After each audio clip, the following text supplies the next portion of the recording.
America నుండి భారత్కి ఇప్పుడు ఏంటంటే మీరు పూర్తిగా భారత్లోనే ఉంటున్నారు, ఇక్కడే ఉంటున్నారు, ఉండబోతున్నారు.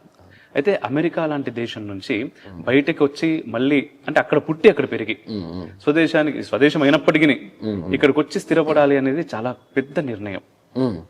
నాలాంటి వాళ్ళకైతే ఖచ్చితంగా నేను చూస్తున్నటువంటి ప్రపంచంలో చాలా పెద్ద నిర్ణయమే. ఆ నిర్ణయం తీసుకుంటున్నప్పుడు మీకేం అనిపించలేదా?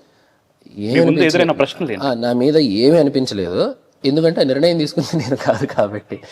నేను శృంగేరి పీఠానికి వస్తుండేవాడిని, గురువు గారి దగ్గర ప్రార్థన చేసి సేవలు చేస్తుండేవాడిని ఈ సెలవుల్లో.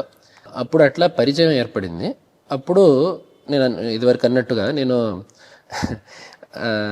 స్వామివారి దగ్గర వెళ్ళి, గురుగారు నాకు ఇప్పుడు ఈ నా కాలేజ్ డిగ్రీ అయిపోతున్నది, నాకు ఇంజనీరింగ్లో, బిజినెస్లో, సంస్కృతంలో 3 డిగ్రీలు ఉన్నాయి, తమరి దిశానిర్దేశం ప్రకారం నేను వెళ్తాను అని చెప్పండి. అప్పుడు గురుగారు ఒక క్షణం ఆలోచించి, మీ అమ్మా నాన్న ఏమనుకుంటున్నారు అని చెప్పి అడిగారు. నేను వాళ్ళతో ముందరే మాట్లాడి పెట్టుకున్నా, గురుగారు ఎట్లా అడిగితే నేనేం చెప్పాలి మీ మాటగా అని చెప్పి.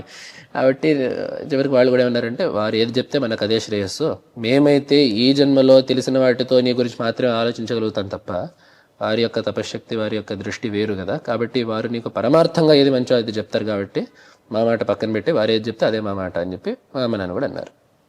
కాబట్టి అట్లా చెప్పారు. తర్వాత గురుగారు అడిగారు, నువ్వేమనుకుంటున్నావు అని చెప్పి అన్నారు. నాకు అట్లాంటిది ఏం పెట్టుకోదలుచుకోలేదు, అసలు దాని మీద పెద్ద ఇది కూడా ఏం లేదు, గురుగారు ఏది చెప్తే అది అని చెప్పి అన్నారు. అయితే ఇక్కడికి వచ్చేయి అని చెప్పి అన్నారు. అలాగే అని చెప్పి అన్నా. అంటే నా మనసులో ఇప్పుడు నిశ్చయం తీసుకున్నాను అని చెప్పి కూడా అనిపించలేదు.